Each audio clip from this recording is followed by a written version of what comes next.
Public employee pensions have been front and center in the ongoing Stockton bankruptcy case, drawing national attention. But cities like Stockton aren't the only governmental bodies grappling with paying for promises made to employees. The state of California has its own issues. Has the recent upsurge in the stock market fixed the problem for public employee pension funds? Or does more need to be done? We'll talk to Ryan Miller, an expert on public employee pensions with the nonpartisan Legislative Analyst Office, and Jon Ortiz, who writes the Sacramento Bee's State Worker blog, one of the state capital's most authoritative reporters on public employee issues. Public employee pensions. Exactly how defined is the benefit? Additional funding for the Maddy Report made possible by a grant from Paramount Agricultural Companies, growing healthy food for you and your family. From the California Channel at the state capitol, Valley PBS, and the Maddy Institute, it's the Maddy Report with Executive Director of the Maddy Institute, Mark Keppler. Welcome. In 2012, California enacted pension reform. Most of the reforms focused on new rather than current public employees. So how have those reforms fared? Our guest is Ryan Miller from the nonpartisan Legislative Analyst Office, and he's here to tell us about what happened. Welcome to the Maddy Report. Thanks for having me.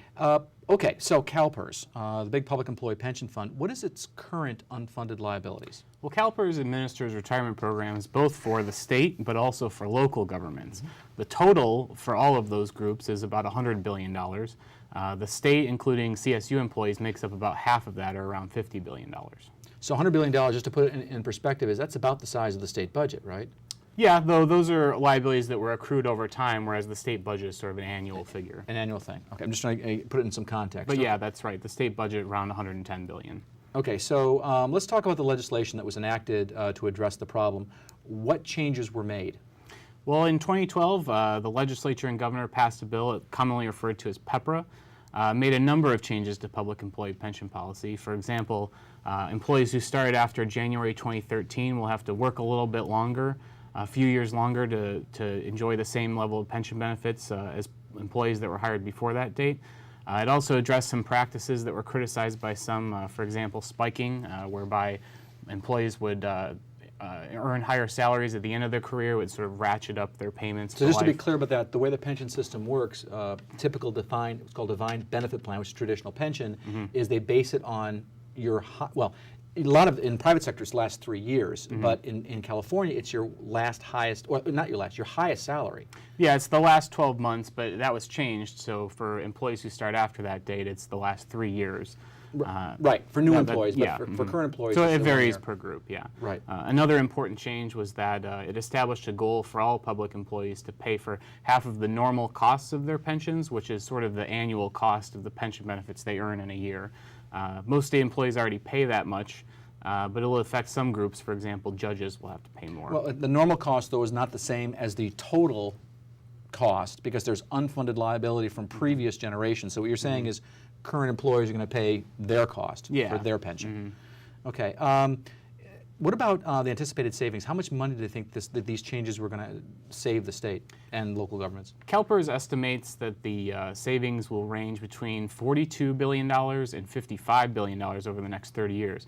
Now, the savings would start out to be pretty modest, but as these PEPRA employees make up a larger percent of the public employee workforce, it'll grow to be quite substantial. So as the new employees come in under the new system with a little tighter rules, mm-hmm. It's going to have a greater effect. So over time, it's going to get bigger. That's right. Okay. So CalPERS recently changed some of its assumptions regarding the increase in cost to governments for funding these pensions. What are these changes, and aren't these changes then going to increase liability? It's going to make it even greater for local governments? Well, it's going to increase the cost for state and local governments. For example, in the spring, CalPERS conducts these periodic, what they call experience studies, that looks at the assumptions that they make about mortality and a host of other things, and compares it to observations that they make in their population to determine whether they're still appropriate. In the spring, they revisited the mortality assumption, in particular for men who appear to be living longer. That's good news. Yeah, it's good news for us. But this will affect certain pools that are predominantly male, like, say, highway patrol officers, and it will also affect that group because patrol officers tend to retire earlier in life So if they live longer, that really increases the cost of their pension They benefits. tend to be male and they tend to live longer, so there you go. So the market, we're dealing with the market. CalPERS invests the money. The market goes up and down, and the last few years, frankly, we've had a pretty good market. And notwithstanding some of the ups and downs that have happened recently, are those recent market gains reducing the size of the unfunded liabilities with CalPERS? Yeah, so there's a couple things going on. I mean, it'll definitely reduce the size of those unfunded liabilities compared to if they were just at the average return. But at the same time, these mortality assumptions, combined with other changes they've made recently to kind of shorten the period of time over which we pay for these liabilities, we expect those changes are going to continue to increase state and local contributions. But these gains will certainly soften the blow. So kind of 2 steps forward, 1 step back. In a way, it's complex. Yeah, there's a lot Okay, going on. I'm trying to make it simple. Sure. What about the discount rate? That's the percentage increase that CalPERS assumes it's going to make on its investments. I mean, right now I think it's 7.5%. Is that number realistic? Yeah, so actually CalPERS and CalSTRS as well have both brought that number down in recent years to reflect some of the huge losses that they recognized in the late 2000s. The number now, 7.5, appears in line with historical averages. It also is appropriate, we think, given the asset mix that the pension system has. That said, there's a substantial risk, though, that these investment returns might not meet that assumption in the longer run, and the legislature and the state's elected leaders need to be aware of that. And it's one of the reasons that our office has urged caution in adopting new spending programs and when we've urged paying down these debts as quickly as possible. I think the term is fiscally prudent. You'd probably agree with that. Well, up next, we're going to talk about the other big public employee pension fund, CalSTRS, the one set up for teachers. That conversation in a moment. This is the Maddy Report.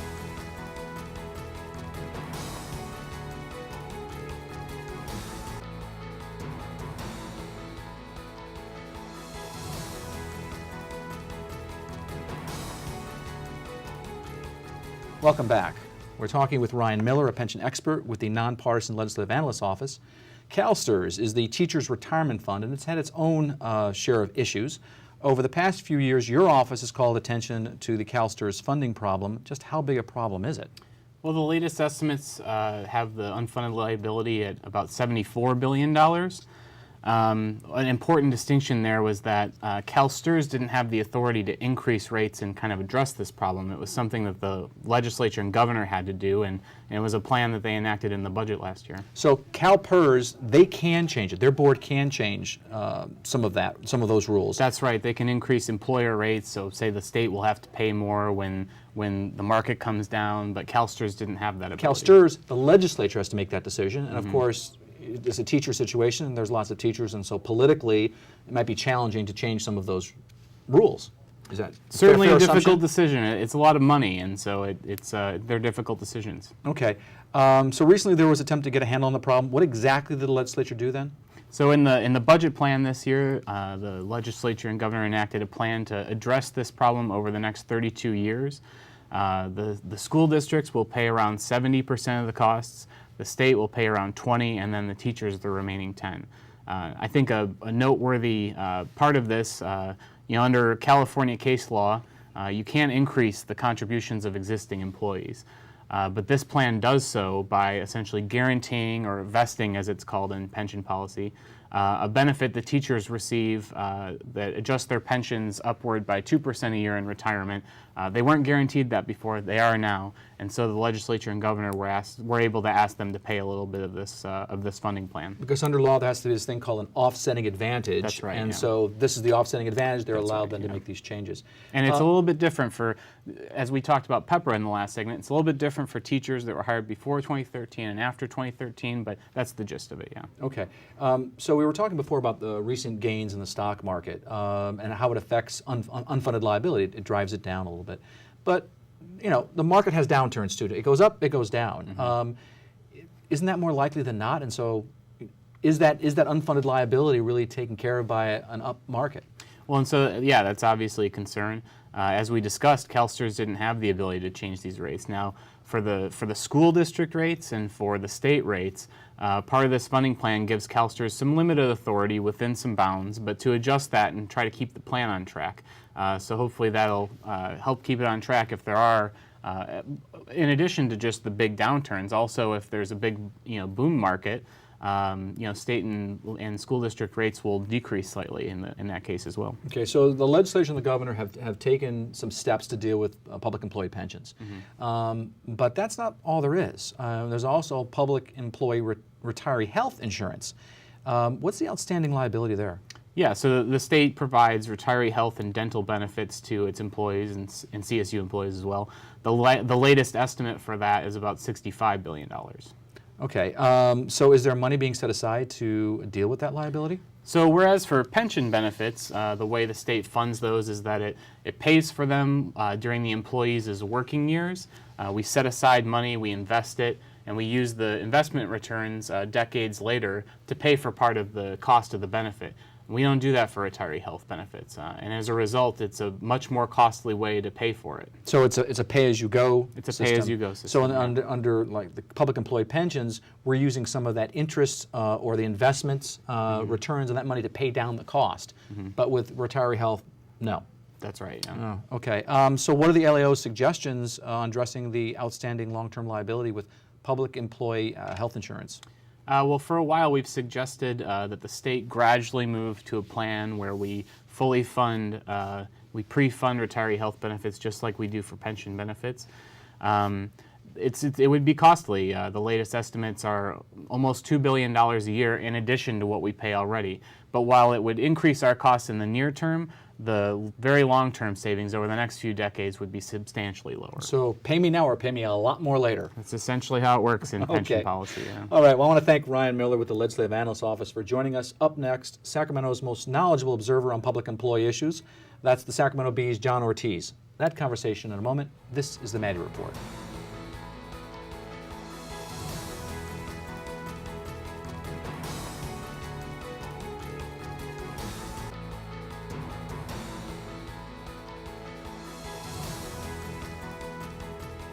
Welcome back. We're now joined by Jon Ortiz, who writes the Sacramento Bee's State Worker blog. That's a must-read for anyone who wants to be up to date on public employee issues in California. Welcome back to the Maddy Report. Thanks for having me. So, Stockton, they've got some pension issues over there that have had national news implications. Can you briefly summarize the Stockton situation? Well, Stockton is bankrupt, and it's now struggling to figure out how much to pay its creditors. It's going to offer a plan to do that, and it's upside down for a number of reasons, not the least of which is its pension obligations. So my understanding is they've settled with most of their creditors except for the Franklin Templeton Fund. I guess they owe them $32 million, and they don't want to pay the $32 million. That's right. So anything else you want to add to that in terms of, where's the bankruptcy judge on this, by the way? Well, what he has said is that pensions can be touched by bankruptcy, which is a significant finding because it's been thought that pensions were ironclad, that the promises couldn't be broken once made. The judge has said from the court, Judge Klein, from the bench, he said they can be broken. That's what bankruptcy is all about. It's just one more obligation. It's one more obligation. And now they're going to offer a plan, apparently, that will not include breaking their pension obligations, which will create an interesting situation legally. Yeah, I guess we'll see. Well, isn't part of Stockton's problem is they were a little generous in their benefits, particularly to public safety, police and fire? Yeah, that's right. And this is true across the spectrum, that in terms of pension obligations, you'll see your police and fire have some of the best benefits. For example, somebody who worked for 20 years, retired at 50, and had an $80,000 salary when they left, if they live for 30 years, their pension would be about $1.2 million total before cost of living. So you could wind up with situations, and do, where somebody makes more as a pensioner than they did when they were working. I was actually looking at statistics, and they said that the average pension for 112 Stockton police and fire employees who retired in the last 5 years was over $88,000, compared to $70,000 for the 490 Sacramento police and fire that have retired in that same time. So anyway, some interesting numbers. Some argue, though, that Stockton's pension obligations really are problematic because they take a bigger and bigger cut out of the general fund for the city, which means fewer parks, streets aren't being maintained, and less police and fire. The city, on the other hand, says, no, we have to maintain these pensions because if we don't, we're going to have a mass exodus of existing employees, and we're not going to be able to get new employees. Right. Now, you wrote recently about a Boston College study that found a link between the quality of the pension plan and the quality of employees. What did they find? What they found was that when people leave the private sector and go into government, they generally earn 7% less. And so what they said was that there's a quality gap of employees. Assuming that the best employees make the most money, there's a gap in the quality of employees between government and the private sector. But if the pension plan is better, that gap narrows. They concluded that you're in trouble if you cut pensions too deeply because you're going to affect the quality of your workforce. So some support for the Stockton argument. The bankruptcy judge is still to rule on the Stockton plan coming out of bankruptcy. But isn't the key question there whether Stockton is presenting a plan that's going to restore the city to solvency and it's not going to relapse into a second bankruptcy? Well, yes, that's absolutely right. Vallejo entered into bankruptcy and emerged in 2011 and did not touch its pension obligations. It's now facing the distinct possibility it could have to file for bankruptcy again. So the bankruptcy judge in Stockton is probably looking at Vallejo. He has said that. He has said that he's very mindful that he doesn't want to see this come back around in a few years. Mm-hmm. So let's say he approves the plan. All his comments about the bankruptcy law, supersedes any other rights regarding pensions. Don't they become kind of moot? They do from a legal standpoint. They don't carry any legal weight. I think, though, that this is another step in changing the dynamic of public pensions. I think this is another warning shot to unions that the golden goose can be killed, that notion that pensions can't be changed no matter what is probably flawed. And that could affect, I think, down the road negotiations for salary and benefits. Okay, so let's take a look at local, other cities. You've got Vallejo, you've got San Bernardino. What are local governments doing to kind of address this problem? Well, we've seen in Ventura County recently there was a measure that the court stopped because they said it was illegal. It was going to try to pull new employees out of the pension system altogether and give them a defined contribution. A 401k type. A 401k type of plan. But I think right now the atmospherics are just not there to really move ahead with something significant. We've got the state plan's just not quite 2 years old to lower pension promises, and the economy's come back. All right, so the investments of CalPERS and others have gotten a little better, so the liability doesn't look as great. And voters' 401ks are looking better. Right, people are happier. Right. Okay, well, up next, what actions are being taken to improve or worsen the public employee pension situation? That conversation in a moment. This is the Maddy Report.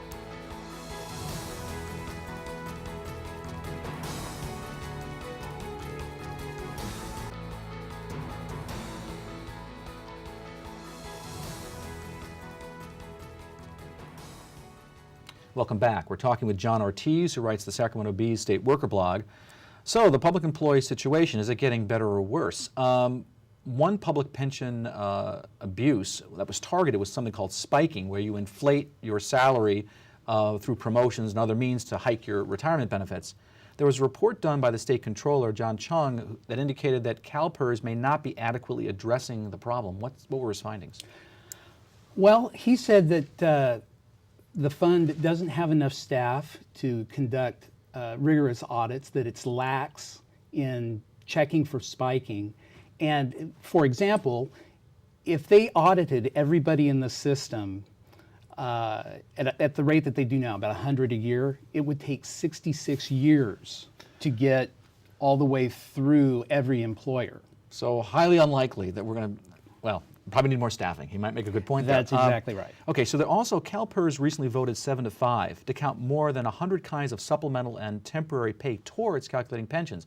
Governor Brown was not pleased with that. He's saying, listen, that undermines the pension reform that we passed 2 years ago. Is this a matter of 2 steps forward and 1 step back? Well, I know that the local governments certainly think so, because that's where you see a lot of this kind of abuse. But CalPERS took the position that they're not mom, and they don't make the locals eat their vegetables, and that the local governments have the power through better management at the bargaining table. They can limit this kind of stuff. And so that's kind of where it sits.